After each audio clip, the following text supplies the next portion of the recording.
शिवजी का एक अनोखा भक्त जिसने अपनी आंखें शिवजी को दान कर दी।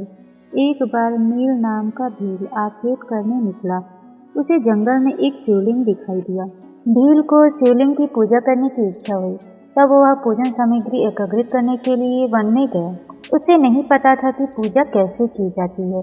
तब वह एक हाथ में धनुष और दूसरे हाथ में मांस का टुकड़ा लेकर आया। भील ने कभी पूजा नहीं की थी, लेकिन उसे यह इच्छा उसके पूर्व जन्म के संस्कारों के कारण ही उत्पन्न हुआ था। जब वह नील पूजा का सामान लेकर लौटा तो शिवलिंग पर पत्ते इकट्ठे हो गए।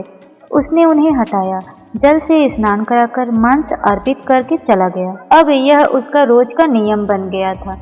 उस शिवलिंग की पूजा एक पुजारी भी करता था। जब उसने शिवलिंग के पास मांस के टुकड़े को देखा तो उसे बहुत क्रोध आया। उसने सच्चाई का पता लगाने के लिए दिन भर पेड़ के पीछे छिपा रहा। भील आया और उसने रोज की तरह वैसे ही किया, लेकिन भील ने देखा कि उस दिन शिवलिंग में बनी आंख से रक्त बह रहा था।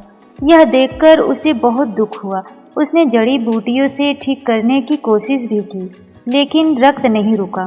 तब भील ने सोचा कि यदि इस जगह में अपनी आंख लगा दूं तो यह रक्त बहना बंद हो जाए, और इस तरह उसने अपनी आंख निकालकर शिवलिंग पर अर्पित कर दी। लेकिन शिवलिंग में बनी दूसरी आंखों से भी रक्त बहने लगा। तब भील दूसरा नेत्र निकालने ही वाला था। फिर एक ज्योतिर्मय प्रकाश उत्पन्न हुआ।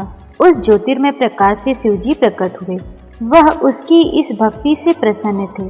उन्होंने उस भील, जिसका नाम नील था, नया नाम कण्णप रखा। तमिल भाषा में नेत्र को कण कहते हैं। पुजारी भी शिवजी के साक्षात दर्शन पाकर धन्य हो गया।